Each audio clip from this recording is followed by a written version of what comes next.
বৈষ্ণবের চরণ ধোয়া জল মাথায় করে নিয়েছিল। তার দুজন স্ত্রী ছিল। স্ত্রীগণ বলল, স্বামী জল পান করতে পারে না বৈষ্ণবের, দাও দাও আমাদেরকে দাও। দুজনে মিলে যখন সেই জল পান করলো, সঙ্গে সঙ্গে মুনি ছুটে এসে বলল, রাজা এ তুমি কি করলে? তুমি আমার সঙ্গে চালাকি করলে, ফল প্রবৃত্তি করলে। তোমাকে অভিশাপ দিলাম, তোমার ফল বংশে জন্ম হোক, তুমি হবে কালিও না। রাজা চন্দ্রধ্বজ কেঁদে কেঁদে বলে, হে মুনিবর, হে মনিজীব, অভিশাপ যদি দিলে আমায় সাপে কুলে জন্ম হোক, সাপে কুলে জন্ম আশীর্বাদ দাও যেন গোবিন্দের চরণ মাথায় করিতে পারি। মায়েরা, বৈষ্ণবের অভিশাপ যেমন লেগে যায়, বৈষ্ণবের আশীর্বাদ। তুমি যেহেতু আমার চরণ ধ্বজার মাথায় করে এনেছো, একদিন তোমার মাথায় ভগবান শ্রীকৃষ্ণের নৃত্য হবে। ওই যে আমি বারবার বলছি, বৈষ্ণব দেখলে আশীর্বাদ নিন, বৈষ্ণব দেখলে চরণের ধুলি নিন, দেখবেন আপনার কৃপা হবে। আমাদের সমাজে সাধুদেরকে, বৈষ্ণবদেরকে যত সম্মান দেবেন, তত আপনার উন্নতি আরো অনেক হবে। সবাই লক্ষ্য করুন, বলছে কালীনাথ কোথায় বাস করে? বৃন্দাবনের কালীদহ হবে। পদকর্তা বলেন, কালিন্দির এক দহি কালী নাগো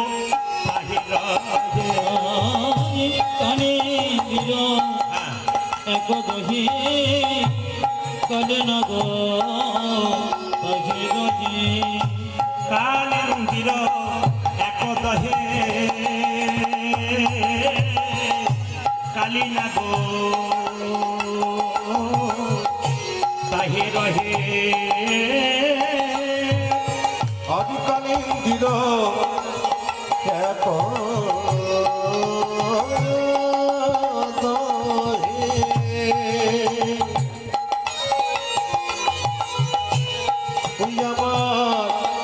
কালী নাগো তাহে রহে।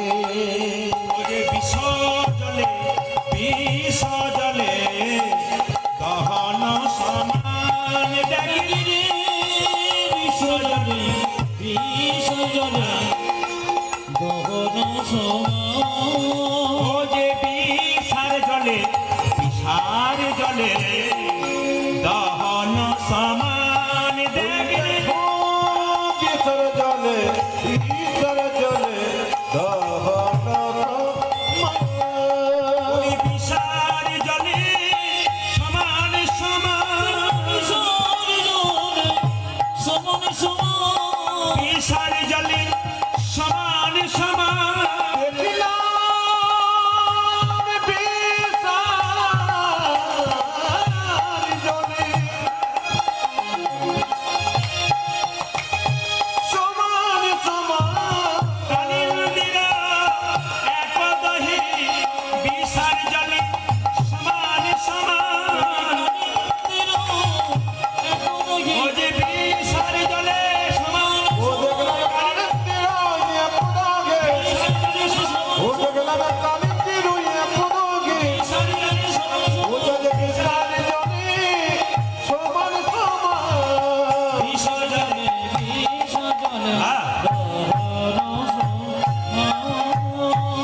এতজন কীর্তন শুনতে বসছেন, এদিকে তাকাবেন, সবার কাছে কালীনাগ আছে, কিন্তু আপনার কাছে, আমার কাছে, প্রত্যেকের কাছে কালীনাগ আছে। এই কালীনাগটা কি বলুন তো? ক্রোধ। ক্রোধ, ক্রোধের আরেক নাম কি বলুন তো? ক্রোধাগ্নি। মানে যে যখন রেগে যায়, তার টেম্পারেচার দেখবেন অনেক বেড়ে যায়। দেখবেন কেউ যদি রেগে যায় না, থরথর করে কাঁপে অনেকে, আর টেম্পারেচার বেড়ে যায়। রাগ সবার আছে, হতেই পারে, আপনার আমার সবার রাগ থাকতে পারে, কিন্তু রাগটাকে যত কন্ট্রোল করতে পারবেন তত ভালো। রাগ যদি খুসখুস খুসখুস করে ভেতরে আগুনের মতো, তাহলে কিন্তু খারাপ। রেগে গেলেন, আবার যেমনকার তেমন হয়ে গেলেন, তাহলে কিন্তু আপনি ঠিক রইলেন। আর যদি রাগ ভেতরে রয়ে গেল, তাহলে আপনার লাভ নেই।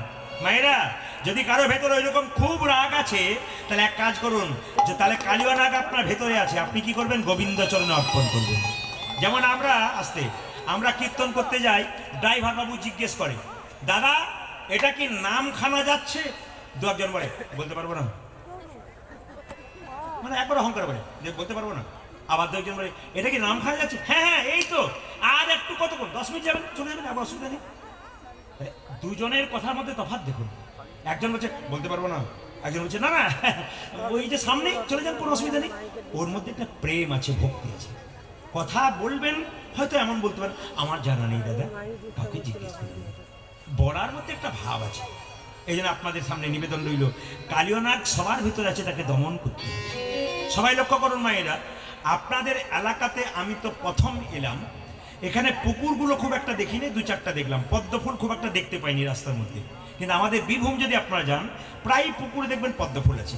আর যে পুকুরে পদ্মফুল আছে সেই পুকুরে দেখবেন মায়ের একটা সাপ আছে, ওই সাপটা পদ্মনাগ সাপ, একবার ফুলের মধ্যে গুটিসুটি মেরে থাকে। ফুল তুলতে গেলেই দংশন করে দেয়, আর দংশন করে দিলে এত বিশেষ জোর যে ওইখান থেকে মানুষ আর উপরে উঠতে পারে না, মারা যায় ছটফট করে। তাই চিন্তা করুন কত বিষ। তাহলে বৃন্দাবনে যেখানে কালিয়নাগ বাস করে সেই জায়গায় জলটা বিষ হয়ে গেছে, ওইদিকে কোনো পশু পাখি পেরিয়ে গেলে মরে যায়, কিন্তু মায়ের ওই জলটা খেলে তো মরবেই, আর ওই পথ দিয়ে কেউ পেরিয়ে গেলে বিষের জ্বালায় মরবে। কিন্তু যে পুকুরে পদ্মনাগ থাকে সেই জলটা বিষ হলো না, কালিদয়ের হদ্দে বিষ হলো কেন? খুব যুক্তির কথা।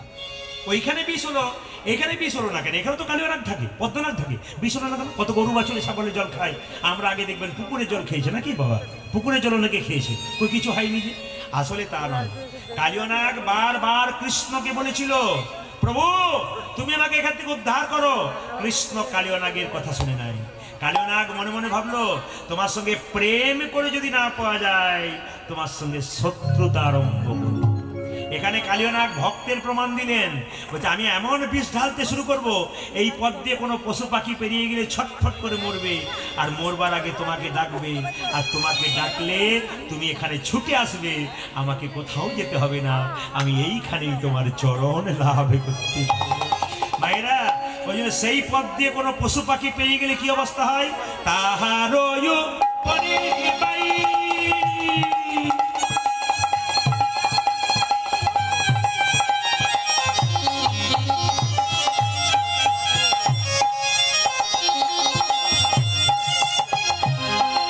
যদি পাখি উড়ে যায়,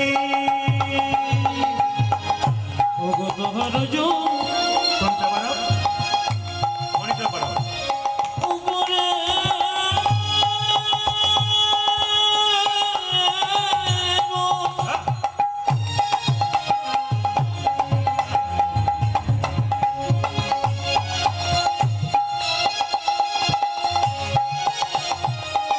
পাখি জুড়ে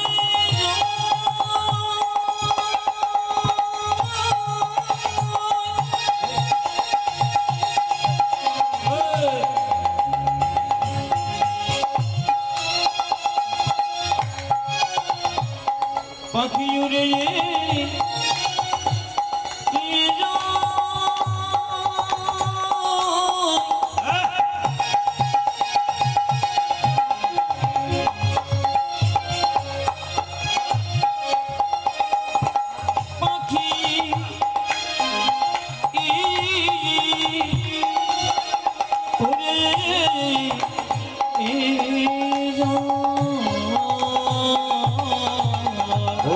তাহারও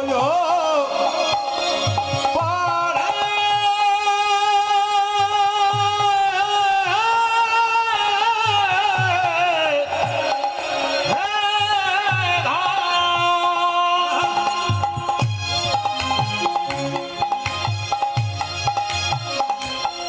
ওই আমার যদি পাখি যদি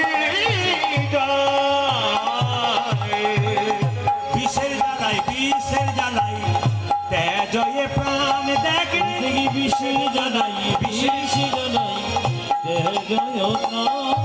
যে বিষের জ্বালাই তেজয়ে প্রাণ ওই দেখো বিষের জ্বালায় তেজয় কোনো অপরাধ করি নাই প্রভু, আমরা কোনো অপরাধ করি নাই প্রভু, কোনো অপরাধ করি নাই প্রভু, আমরা কোনো অপরাধ করি নাই প্রভু, বিনা দোষে প্রাণ হারালাম, কোনো অপরাধ করি নাই প্রভু,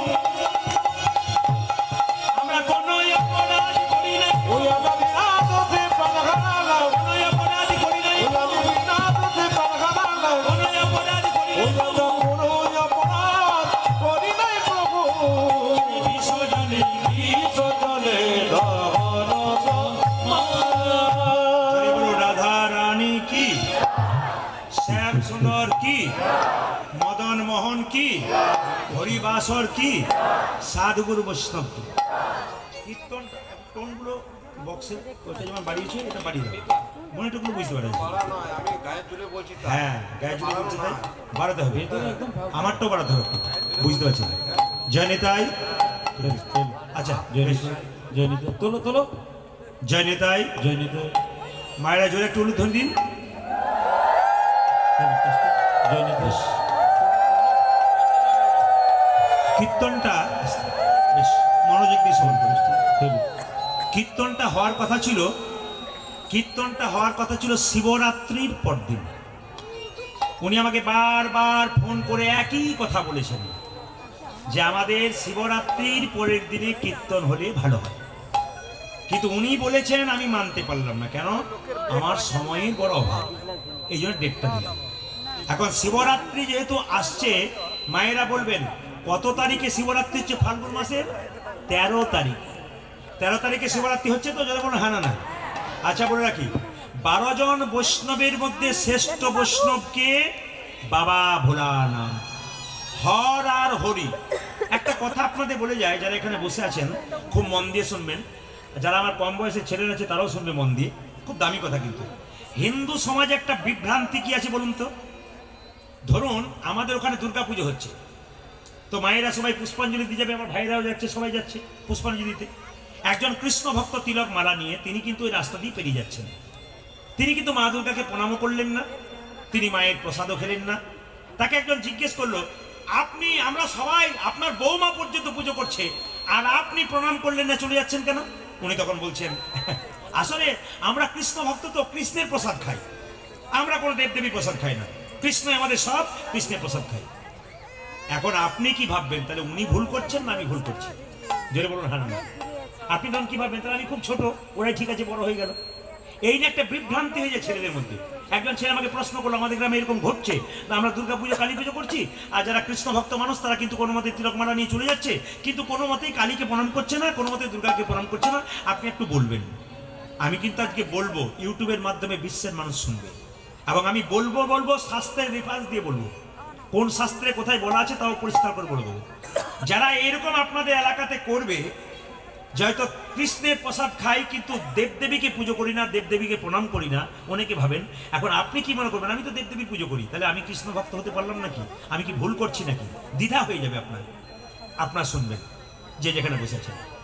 দুর্গা পূজা কৃষ্ণ ভক্তরা প্রথম করতে পারে, যে করুক আর না করুক ওদের তো করা উচিত। কোথায়?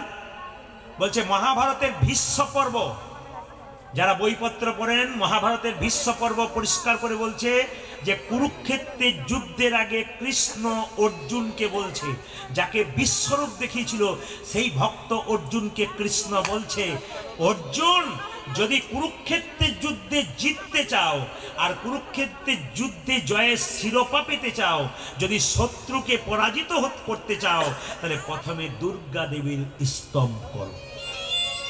স্বয়ং ভগবান শ্রীকৃষ্ণ তার প্রিয় ভক্তকে দুর্গা পুজো করার জন্য, দুর্গা স্তবের জন্য অনুরোধ করলেন। আমরা কেন করব না? যুক্তি দেখবেন, বিচার করবেন, শাস্ত্রের রেফারেন্স দেবেন। আপনার এলাকায় ভালো অনেক জায়গাতে বিভ্রান্তির সৃষ্টি হয়, আমি তাদের জন্য বললাম বইপত্র পড়ি। 2 নম্বর, ব্রজগোপীরা যারা কৃষ্ণকে প্রিয়তম মনে করত আর নিজেকে প্রিয়তমা মনে করত, কৃষ্ণের সুখেই যারা নিজেকে সুখী মনে করত, সেই ব্রজগোপীরা 1 মাস ধরে হবিষান্ন খেয়ে ভদ্রকালী মা কাত্যায়নীর পুজো করেছিল। যদি বলুন হ্যাঁ না না, বিচার করবেন। তাহলে যদি কেউ বলে আমরা কৃষ্ণের প্রসাদ খাই, দুর্গাকে পুজো করি না, দুর্গার প্রসাদ খাই না, তিনি ঠিক বলছেন না তিনি ভুল বলছেন। 3 নম্বর শুনে রাখুন, বলছে ভগবান শ্রীকৃষ্ণের 8 জন প্রধান মহিষী ছিলেন, তার মধ্যে রুক্মিণী দেবী ছিল 1 নম্বর। এই রুক্মিণী দেবী শাস্ত্রে বলছে, ভাগবত মহাপুরাণ পরিষ্কার করে বলছে, ভাগবত মহাপুরাণের 10ম স্কন্ধ পড়বেন, দেখবেন পরিষ্কার করে বলা আছে কি, যে রুক্মিণী দেবী ব্রাহ্মণের কাছ থেকে মা দুর্গার প্রসাদ নিয়ে মাথায় ঠেকিয়ে তারপর গ্রহণ করেছিল। তাহলে কৃষ্ণের প্রধান স্ত্রী যদি মা দুর্গার প্রসাদ খেতে পারে, তাহলে আমরা কৃষ্ণ ভক্ত হয়ে কেন বলবো যে আমরা মা দুর্গার প্রসাদ খাই? বিচার করবেন কথা বলবেন। আবার দেখবেন মায়েরা ঘর থেকে বেরিয়ে গেলে আমরা কি বলি বলুন তো? আমার মায়ের আগে কি বলতো? দুর্গা দুর্গা, দুর্গা দুর্গা, অম্বিকা অম্বিকা। দেখুন কৃষ্ণ নিজে একটা গ্যারান্টি নিচ্ছে। কি গ্যারান্টি নিচ্ছে না? তিনি বিষ্ণু পুরাণের পঞ্চম অংশে পরিষ্কার করে বলছেন যে আমি গ্যারান্টি নিলাম। মা দুর্গাকে বললেন, মা দুর্গা বলে কি, সকাল আর সন্ধে সংসারে কোনো ভক্ত বা ভক্তিমতী মা যদি দুর্গা দুর্গা বা অম্বিকা অম্বিকা বলতে পারে, তার মনের বাসনা পূর্ণ করার দায়িত্ব আমি নিজে নিলাম। ভগবান শ্রীকৃষ্ণ যদি বলে যে দুর্গা দুর্গা সকাল আর সন্ধ্যেবেলা করলে যদি তার মনের বাসনা পূর্ণ করতে পারি, তাহলে আমরা কেন করব না? এই বিভ্রান্তি আপনারা ছড়াবেন না। আর একটা ছোট কথা বলি, যে কথাটা বললে আমাদের খুব খারাপ লাগে। আমাকে অনেকে এসে বলে কি, কিছু মনে করবেন না, কিছু কিছু ভক্ত আছে যখন প্রসাদ টসাদ রান্না করে, হ্যাঁ, আমি বললাম ইস্কন তো খুব ভালো, ইস্কনে খুব ভালো ভালো পদ্ধতি আছে, নিয়ম আছে। আপনি ইস্কনের মানুষ হতে পারেন, ইস্কন ভক্ত হতে পারেন, খুব ভালো, খুব সুন্দর, কিন্তু আপনি নিজে খারাপ করবেন না। কেন না? এক জায়গাতে বলছি ইস্কনের কতগুলো মা রান্না করতে এসেছিল, আমরা সব সংসারী মানুষ একটু প্রসাদ পেতে গেছি, তো শাক দিচ্ছে তো ছুঁড়ে ছুঁড়ে দিচ্ছে, ভাজাটা দিচ্ছে ছুঁড়ে ছুঁড়ে দিচ্ছে, অন্ন দিচ্ছে তো এমনভাবে দিচ্ছে যেন বিরক্ত হয়ে দিচ্ছে, মানে ওরা সব বড় আমরা সব ছোট। আমি বলতে চাইছি মহাপ্রভুকে ওটা শিখিয়ে দিয়েছে যে আপনার বাড়িতে কেউ প্রসাদ পাবে, প্রসাদটা ছুঁড়ে ছুঁড়ে দেবেন, এটা শিখিয়ে দিয়েছে। মহাপ্রভু চণ্ডালকে কল দিয়েছে। মহাপ্রভু কি করেছে? যাতে অভক্ত ভক্ত হয় তার ব্যবস্থা করেছে। এমনভাবে মানুষকে প্রসাদ খাওয়ান যেন ওই মানুষটা প্রসাদের প্রতি প্রীতি হয়, প্রসাদের প্রতি ভক্তি হয়। এমনভাবে প্রসাদ দেবেন না যেন প্রসাদের প্রতি তার বিরক্তি বা বিরক্ত জন্মে যায়। আমি বারবার বলবো, যারা যে পন্থে আছেন, যে পথে আছেন, ভালো পথ, যে পথেতে যাও না কেন গোবিন্দ ছাড়া কোনো পথ নাই, যে পথেই ধরেছেন, কিন্তু বারবার বলবো পথকে সম্মান দিন। সবাই এক হন যেন একভাবে আমরা কৃষ্ণ ভজন করতে পারি। আর হ্যাঁ, বাবা শিবের কথাটা একটু পরে বলবো, দুটো পদাবলী গিয়ে নি। ভগবান শ্রীকৃষ্ণ বলছেন, মা আমাকে সাজিয়ে দাও। বলে কেন, কি করবি? আমায় সাজাইয়ে দাও, আমায় সাজাইয়ে দাও, আমায় সাজাইয়ে দাও, সাজাইয়ে দাও, আমায় সাজাইয়ে দাও, আমায় সাজাইয়ে দাও, আমায় সাজাইয়ে দাও, সাজাইয়ে দাও। উঠে যাবার সময় হলো, সাজাইয়ে দাও, আমায় সাজাইয়ে দাও। মাগো আমার গোষ্ঠে যাওয়ার সময় হলো, সাজাইয়ে দাও, সাজাইয়ে দাও। আমার উঠে যাবার সময় হলো, সাজাইয়ে দাও, আমায় সাজাইয়ে দাও। আমায় বসতে যাবার সময় হলো, সাজাইয়ে দাও, সাজাইয়ে দাও। আমার আর যে ধৈর্য ধরে না মা, সাজাইয়ে দাও, আমায় সাজাইয়ে দাও। আমায় আরে রে ধৈর্য ধরে না, সাজাইয়ে দাও, সাজাইয়ে দাও। আমার বসতে যাবার সময় হলো, সাজাইয়ে দাও, আমায় সাজাইয়ে দাও। আমায় বসতে যাবার সময় হলো, সাজাইয়ে দাও, সাজাইয়ে দাও। সিদামে সুদামে দাঁড়াইয়ে আছে, সাজাইয়ে দাও, আমায় সাজাইয়ে দাও। ওই যে সিদামে সিদামে দাঁড়াইয়ে আছে, সাজাইয়ে দাও, সাজাইয়ে দাও। আমার সিদামে সুদামে দাঁড়াইয়ে আছে, সাজাইয়ে দাও, আমায় সাজাইয়ে দাও। তাদের সিদামে সুদামে দাঁড়াইয়ে আছে, আমার আর যে ধৈর্য ধরে না, সিদামে সুদামে দাঁড়াইয়ে আছে, আরে রে ধৈর্য ধরে না, তাদের সিদামে সুদামে দাঁড়াইয়ে আছে। আরে রে ধৈর্য ধরে তুই না। আমায় সাজাইয়ে দাও, সাজাইয়ে দাও। আপনারা শুনলে চমকে যাবেন। কৃষ্ণ খুব চালাক, সে জানে আজকে দাদা বলাইয়ের জন্মদিন, আজকে কালিয়নাথকে দমন করে দেবো। দাদা বলাই থাকলে যেতে দেবে না।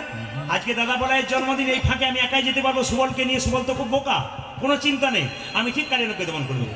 আচ্ছা মায়েরা কিছু মনে করবেন না, সাপের মাথায় একটা চক্র দেখেছেন? জোরে বলুন হ্যাঁ না না, জোরে বলুন। যে ঘুমাচ্ছেন সে বলুন।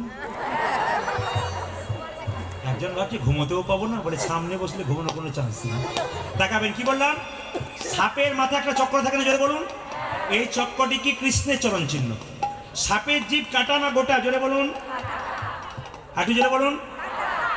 কাছ থেকে গিয়ে দেখেছেন না হাত দিয়ে দেখেছেন? একবার হাত দিয়ে দেখবেন কত আদর করে। আসলে আমি এই তত্ত্বটা বোঝানো যায়, সাপের জিভ কাটা কেন মায়েরা?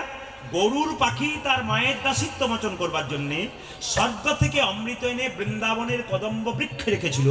সাপগুলো ভেবেছিল যদি অমৃতের ভাণ্ড থেকে একটুখানি অমৃত মাটিতে পড়ে যায়, ঘাসে পড়ে যায়, চেটে চেটে খাবো, আমরা অমর হয়ে যাব। কিন্তু অমৃত তো পড়ে নাই, সাপগুলো সব ঘাসগুলো চেটেছিল। চাটতে চাটতে তাদের জিভগুলো দুটুকরো হয়ে গেল, কারণ ঘাসটা ছিল এরকা ঘাস, যাকে পুষ ঘাস বলা হয়।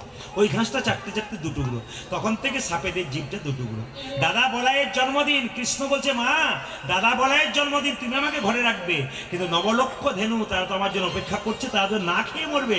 ও মা, নবলক্ষ ধেনুর দল কে জোগাবে তিন দল, আজ নবলক্ষ ধেনু দল কে যোগাবে তিন দল, ওরে নবলক্ষ ধেনুর দল কে জোগাবে তিন দল। আমার নবলক্ষ ধেনু দল কে যোগাবে তিন দল। গৃহ মাঝে গৃহ মাঝে গৃহ মাঝে রহিতে না পারি, গৃহ মাঝে রহিতে না পারি, গৃহ মাঝে রহিতে না পারি, আমার গৃহ মাঝে রহিতে না পারি, ঘরে রহিতে পারি না, আমি ঘরে রইতে পারি না, ঘরে রহিতে পারি না। ঘরে রইতে পারি না, ভক্ত যদি আমায় ডাকে ঘরে রহিতে পারি না, ও ভক্ত যদি আমায় ডাকে ঘরে রইতে পারি না, ভক্ত যদি আমায় ডাকে ঘরে রহিতে পারি না, যদি ভক্ত যদি আমায় আমি রাখে, ঘরে রহিতে পারি না, যদি ভক্ত যদি আমায় রাখে, ঘরে রইতে পারি না, ভক্ত যদি আমায় রাখে, আমি ঘরে রইতে পারি না, গৃহ মাঝে গৃহ মাঝে গৃহ মাঝে রহিতে না আমার পারি। গৃহ মাঝে রহিতে না পারি। আপনাদের বাড়িতে দেখবেন গাভীর যদি বাছুর হয়, গাভীটাকে দড়ি দিয়ে বাঁধবেন, বাছুরটাকে ছেড়ে দেবেন। গাভী কিন্তু দড়ি ছিঁড়ে বাছুরের পেছনে ছুটবে কেন?